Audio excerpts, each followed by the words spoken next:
Nostalgia is one of the most powerful feelings that the entertainment industry can milk. Something that can be easily seen by how many movies and video games call back to these forms. If I'm being honest, I don't blame them. There's just some franchises that capture my heart immediately after being reminded of the good times I've had. Metal Gear Solid, Pokemon, even Sonic. Sonic, come back. To me. To us.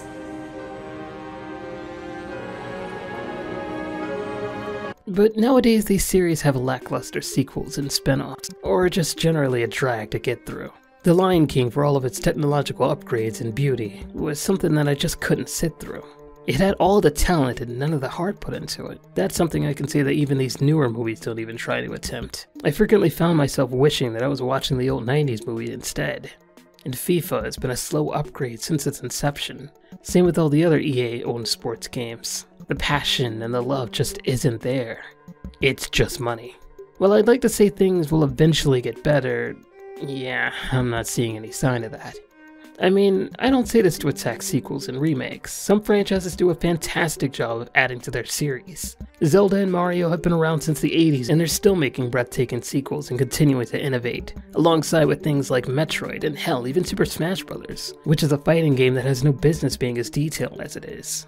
Okay, I just realized that those are all Nintendo games, please don't hate me. There's so many games that I'd love to see a proper remake / reimagining of, that just don't properly get their time in the sun. Franchises forgotten, lost to time, and quite honestly feel like they'll never get the love and recognition that they once had. I mean, sure, there's some games that imitate the styles of these things and get pretty close to the original author's intent. There's actually no but here, that's what I want to talk about. Indie games have been the blessing upon this unholy landscape that's been ruined by the AAA developers. Again, not talking about you guys. Blink, your Nintendo pandering is showing. Oh god, I'm so sorry! Unfinished games, microtransactions, games as a service, EA. Not you. You're my baby. These have been all over the market and we have nothing to blame except for the drip feed from companies that put profit over craft. All the while the indie market makes a neat little hole where it's starting to become blatantly extortion.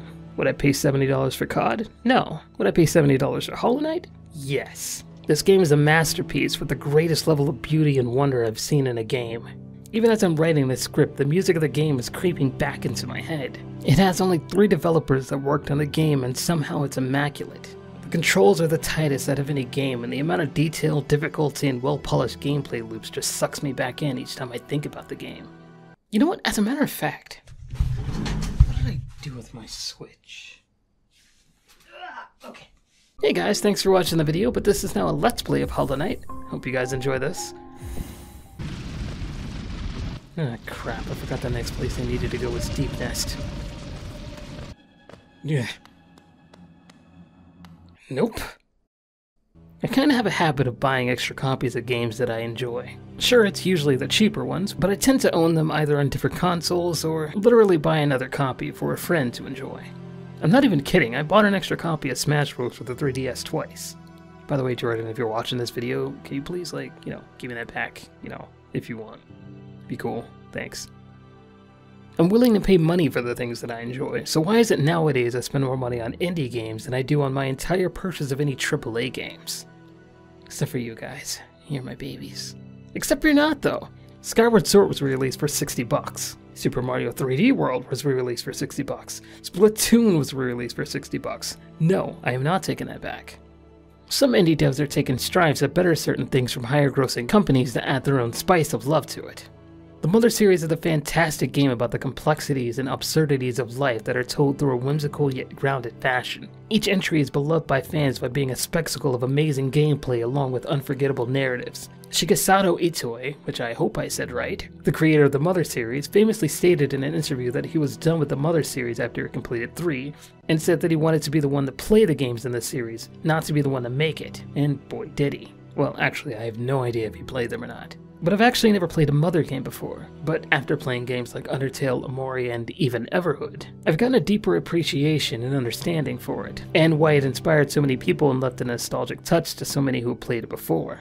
You can see this influence in games that are inspired by others everywhere. But Fables is a fantastic game in the style of the old Paper Mario games, and gets continual praise for amazing gameplay as well as a beautifully compelling story. Hat in Time is a callback to previous generations of 3D platformers, and is absolutely marvelous in some areas and is a blast to play through, feeling sleek and modern despite the fact that it could easily be in the same realm as the classics like Super Mario Sunshine. Hollow Knight. You already talked about... Shut up.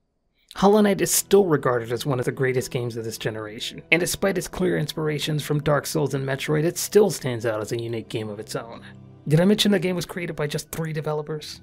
I can go on and on about the games made by indie studios that do the classics of the past generation justice by bringing it back, but I'd like instead to divert your attention to a little-known game called Sunblaze. It's not an ad or a sponsorship or anything, but the developer did give me a copy for it. It's a pretty neat game with puzzle platforming mechanics that's pretty fun like Super Meat Boy or V6. It has speedrunning and traversing through specific scenarios for a set amount of levels that are the main goal, and finding ways to traverse the level efficiently is the objective. It's a really fun little game that challenges me to be more efficient with each level, as well as making me think critically on how things interact with each other in my head in order for me to get precise movements. Something that you'd undoubtedly see as similar to Celeste in a lot of ways. But it started out as a simple game that integrated more and more Celeste-like features. And I won't say the game is better because of it, but I will say it added a lot more fun and challenge to the game that expands on the free challenge nature from Celeste, and adds to that more of a confined speedrun type of the game that I love. Keep innovating, keep borrowing good ideas, keep what you love alive and forge your own legacy through creativity of what you enjoy, not by capitalizing on what worked in the past.